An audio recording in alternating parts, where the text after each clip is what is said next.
Toronto Blue Jays have just robbed the Seattle Mariners. They has made their first signing of the offseason, and it is former Blue Jay and current Blue Jay now, Yimi Garcia. We're going to break down the signing and discuss what this means going forward, as this is the first of many moves to come for this team. We're also going to discuss some of the recent rumors and reports surrounding some other future and subsequent signings. Stay tuned for all that in this episode, but before we get into it, if you're part of the percentage that aren't subscribed to the channel, we're on the road to 15,000 subscribers. We're getting closer and closer each day, so if you're enjoying the Daily Jays content, make sure to hit that subscribe button. It would mean the world to myself as we approach that goal and as we continue to make Jays content throughout the offseason.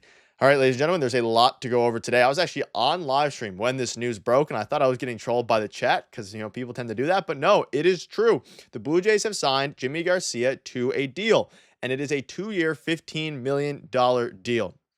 I don't mind this deal at all, and we're also going to get Peter's thoughts on this. I have a couple clips from him here in a little bit, but my initial thoughts on this deal, and again, I broke it down in the live stream a little bit. Just a great baseball move. When you're looking at the middle tier free agent starters that the Jays could have went out and got, Yimi Garcia is probably the best one. And I'm talking about relievers that are sub 10 million AAV. So not guys like Tanner Scott, not trading for guys like Devin Williams, but for a mid-tier free agent relief pitcher that can come in and really help, just shore up this bullpen. And we saw him with the Jays last year, how good he was. We saw he had a 2.7 ERA in 29 games with the Jays, and then he went to the Mariners and put up a 6 ERA. So he's coming off of a very poor end of his season. But now as you look at it, I don't hate it at all. I really like this signing. And you think about it, and we'll dive into the trades here, and the trade that they made at the deadline. They got a free prospect for this player. They were able to get a prospect at the trade deadline for this player, which is very good. It's very encouraging. And they now basically just got a free player for Yimi Garcia. And at the end of the day, I'm very happy about how this move went down and what kind of, things that they're able to do now going forward. Because again, a lot of people are upset because this isn't the big signing of Anthony Santander. It's not a big signing of Corbin Burns. But it doesn't matter what order they're doing this in. They needed to get this done. They really needed to get a bullpen arm signed. And that is exactly what they did by getting Yimi Garcia. And I'm going to give you guys, I'm going to let Peter play out his thoughts now, because ultimately it was a great move on my end, and they absolutely robbed the Seattle Mariners. And we'll get to the prospect that they got back in case you guys forgot. But in the meantime, here's Peter with his thoughts on this very interesting and pretty impressive, at least in my idea, signing. This is a move that I definitely like for the Toronto Blue Jays. They needed some bullpen help, and that's been very well documented. Did I think they were going to get Garcia back after trading him away last deadline? I did not, but good on Ross Atkins for making this move here, for acquiring 2 prospects in Jonathan Clase and Jacob Sharp for him, and then getting Garcia back in the offseason. I like this move, but, and this is the clincher right here, there has to be some subsequent moves that are made by the Toronto Blue Jays, whether that is picking up a bat for the outfield, getting a third baseman, a starting pitcher, whatever it may be. This cannot be the only domino to fall for them, which I'm sure you're already touching on here, Nick, but we got to hammer that point away. Like, this is a good move, a complimentary move. I get that the interest might have been mutual to bring Garcia back, but still, you got to start moving here. We've heard some things on the Jorge Polanco front. I hope that's not what they pivot to. I think you need something pretty significant to happen as well, in addition to this move. I don't think this could be your headliner whatsoever.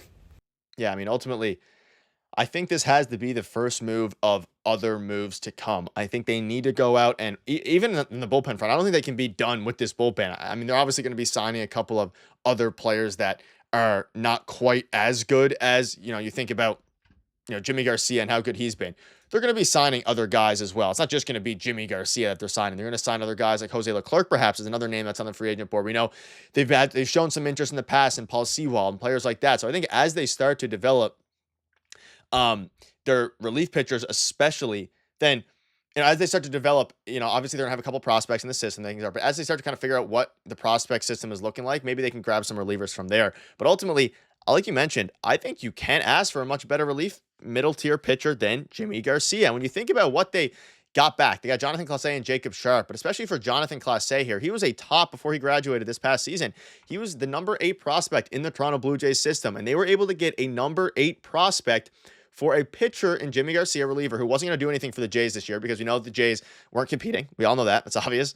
There's no secrets there. They traded him. They got Jonathan Clase, and then now they got Yimi Garcia back on a very solid deal. I think Spotrac had him projected at about 5.3 million AAV. With the way the market's going, he had about 7.5. So they were able to get a free prospect from the Seattle Mariners while also being able to bring back a reliever in Yimi Garcia, who's familiar with the team, had his best, seasons as of late, at least, with the Toronto Blue Jays. Again, 29 games, 2.7 ERA, and you cannot be upset about it. I don't think there's any world you can be. And as you look at kind of the bullpen now, Swanson, prior to this signing, it was Swanson, Green, Rodriguez, Little Burr. Now you can factor in Yimi Garcia now. So now you have Yimi Garcia, Eric Swanson, Chad Green, Yariel Rodriguez, Ryan Burr, and Brendan Little. But I think now you have Yimi Garcia with the ability to close games. He could be a late inning guy.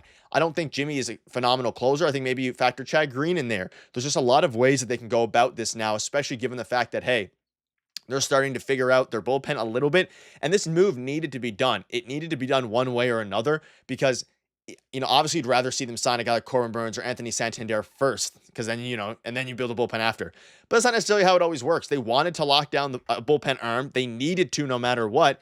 And now their payroll commitments for 2025 are about $203 million. So they're $30 million away from the first CBT threshold. They hit about $250 last year. So you expect they have about $30 to $40 million left to spend here. And with Jordan Romano gone, who he said being non-tendered was surprising, they had to make a subsequent move. They made that move in giving Yimi Garcia back. And I think ultimately it was a phenomenal move for the team. And it just helps shore up their bullpen. Their bullpen instantly. Is it good enough to be a playoff contender? No. But it's instantly 10 times better than what it was before. You're adding a veteran, a 33-year-old. He was touching 100. He was hitting 100 miles per hour last season with the Toronto Blue Jays. Things were looking very, very good. And that's really exciting because now you got a former Blue Jay back. You were able to get a free prospect back in. And Peter has a couple more thoughts here as well. But man, oh man, did they fleece the Mariners. And as for the contract, $7.5 million may seem a little bit steep, but that's the way the market is heading these days.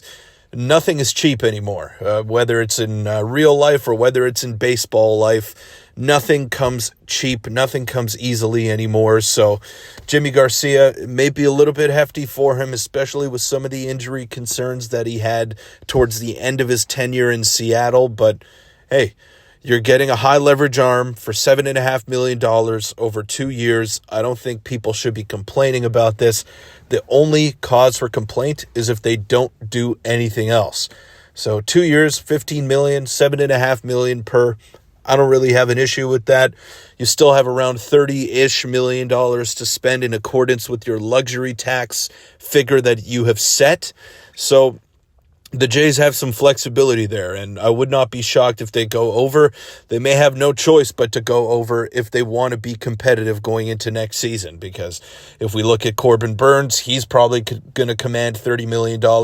Anthony Santander, probably around 20 to 25-ish million dollars. So it's going to cost you a pretty penny to get any of the marquee free agents that are out there.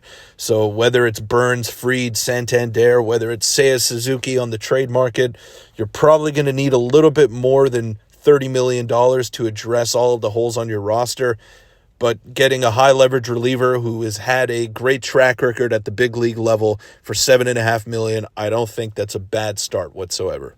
I mean, ultimately now, like you mentioned, they need to pivot. They need to go for a guy like Anthony Santander. I love the deal from here. If this is their big splash of the offseason, which obviously it won't be, then we have a problem. But if they continue to build around this, you got a bullpen now arm that is pretty solid. You add another bullpen piece. You add an Anthony Santander, Sean Manaea, someone else. Start to round out this team. Things are looking better. At the very least, they robbed the Seattle Mariners. They got a free prospect out of it, and they got a relief pitcher at very solid market value who is one of the best, if not the best, middle-tier relief pitcher in the market. So you can't be upset about that, and tons of rumors are flying around Max Fried, Corbin Burns, tons of things like that. So make sure you stay tuned. There's going to be tons of videos coming, but it seems like a Fried decision is imminent at this point. We're going to be making a video on that. Could be a Blue Jay as well, so stay tuned for all that. You're going to want to hit the subscribe button. Peter will be back for the next video. See you guys later.